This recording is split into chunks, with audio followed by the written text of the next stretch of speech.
In this video, I'm going to share with you 5 tips. 5 tips that will bring your landscape photography to the next level.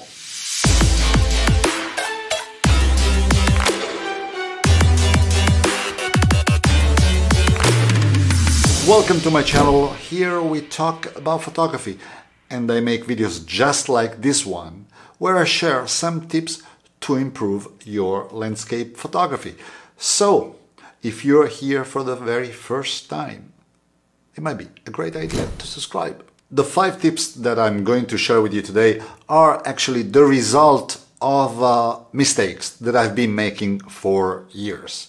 I had in my past formal photography training, but never related to landscape photography. In fact, I went through documentary photography training, reportage photography training, lighting photography training, portrait photography training. And it's kind of ironic that I ended up pursuing landscape photography.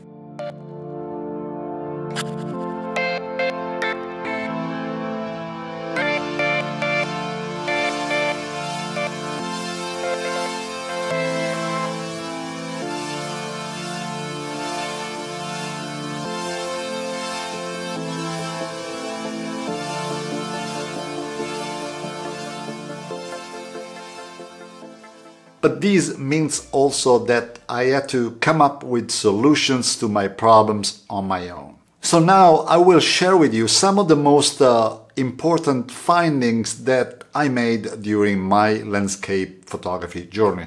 I strongly believe that following these tips will make a difference in your landscape photography. My first tip is planning and arriving on location early. I've been making this mistake many times, arriving on location at the last minute. Especially when I travel, I make this very challenging and demanding agenda to follow, and I reduce myself to arrive on location too late. I've been guilty of this mistake over and over and over again. But most of the times that I arrived on location early, I was able to come home with better images. The reason is very simple, it's very intuitive. You need to have time to understand where you are. Not only arriving early means to scout around your location, but especially for my kind of photography, hopefully your kind of photography. If you want your landscape photography to be more than just descriptive, you actually want to transfer your emotions, your mood, your interpretation of a place, well then the first thing that you need to do is to understand, to listen, to feel your own emotions in order to create your vision and then eventually be able to transfer that vision into a photograph.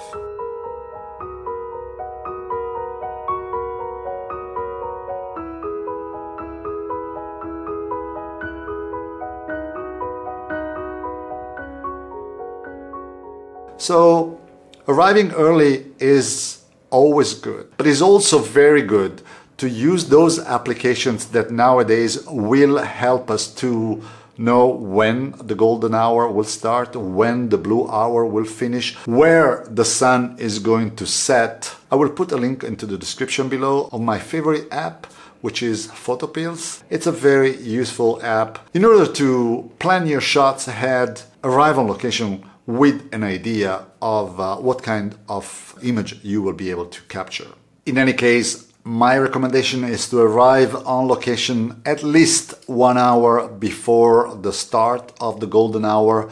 When the light is right, time goes by really, really fast. So get there as early as you can. I learned over time that when I travel, I need to make a less ambitious agenda and maybe hit fewer spots so that when I actually get to those locations, I will enjoy the experience a lot more. And also I will put myself in the position to possibly bring home better images. Tip number 2, shoot in RAW. Never never use JPEG. I'm guilty. Many years ago, I have been using JPEG. I know, it's sad, but I did it. I thought that the images were looking pretty good on my display. I thought that they were not looking too bad on the monitor. The reality is that they were very compressed and I was not using the dynamic range that was available in my camera. So what is the point in spending money in a DSLR or a fancy mirrorless camera if you end up doing what your iPhone could do? And actually, also your iPhone can shoot in RAW. I know and I understand that a lot of people think, well, if I shoot in RAW, my image will come out very flat and then I am forced to do something in post-processing and I don't have the time, I don't want to spend the time at the computer to retrieve information from my photo. But in my opinion, it is a little strange to hear these kind of observations from a landscape photographer. If you're passionate about nature, if you're passionate about landscape photography, you know that it takes time to take one photo. It takes time to get to that location. It takes time to find the right composition. So the extra time that you will spend at home at the computer, in my opinion, is worth it. And once you start this process, you will also understand that that is a creative process as well. It is nothing else than a digital darkroom. I made multiple tutorials on Lightroom. You will find them in the descriptions on my channel. You will see that it's not difficult to learn the basics, and you will also see that most of the times you will be able to transform your RAW files, to bring your files to life in less than 5 minutes. If you're not shooting in RAW yet, it is never too late to start. Shoot in RAW. You will thank me later.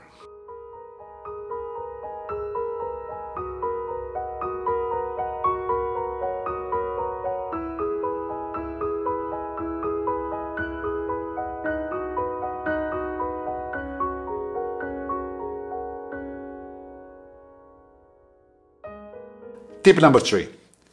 Manual mode does not matter. When I started with landscape photography, I thought that a professional landscape photographer, even if I wasn't, but a professional landscape photographer should always shoot in manual mode. I used to spend time in figuring out my aperture related to a specific shutter speed, my ISO, my exposure compensation. I was obsessed with all these settings and I was missing out. Landscape photography, in my opinion, is about your interpretation of a place.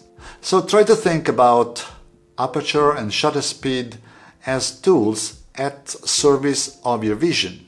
And for this tip, I'm not going to go into the specific of which camera settings you should use for landscape photography. I made a video about it, which it will be right somewhere here. But right now, instead, I will only focus on trying to understand which is your priority. Is your priority capturing depth of field? Is your priority capturing time? So that's how you could decide if using aperture priority or shutter speed priority. But forget about manual mode. It doesn't matter. Tip number 4, expose to the right. For you is this way. I mentioned this before. You heard me talking about exposing to the right when I talk about long exposure photography or landscape photography. What does expose to the right means? It means to create an image where your histogram will move to the right as much as possible without clipping. Before telling you why you should do that, I will tell you what I used to do. Many years ago, I read an article that was saying, if you want to create a very warm, deep, saturated landscape photography, you should slightly underexpose. And I used to do that. And as a matter of fact, on my display, I would see a very saturated image.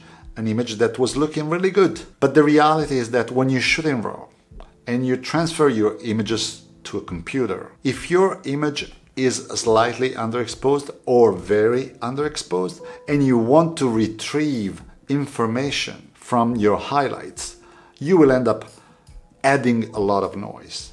Vice versa, if your image is slightly overexposed, again without clipping, well, it will be much easier to retrieve details and information from your shadows without adding noise.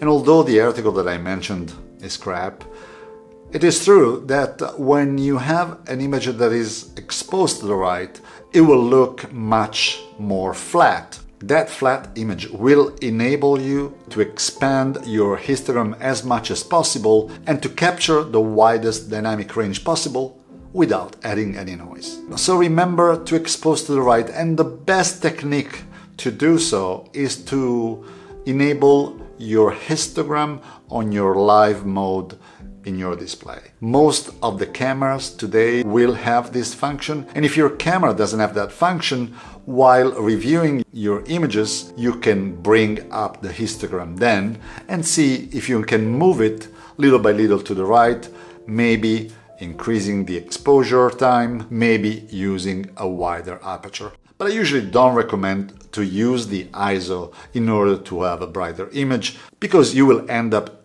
adding noise right there. Tip number 5, composition. I will make a video just dedicated to composition, because composition, in my opinion, is the most important thing. But when it comes to landscape photography, there is a very common misconception, which is using wide zoom lenses. As a matter of fact, if you go to any camera company website and you search for their landscape photography lenses, the first suggestions that they will give you is to buy a zoom wide lens, which is exactly what I did. The first landscape photography dedicated lens that I bought was a 14 to 24 millimeter lens.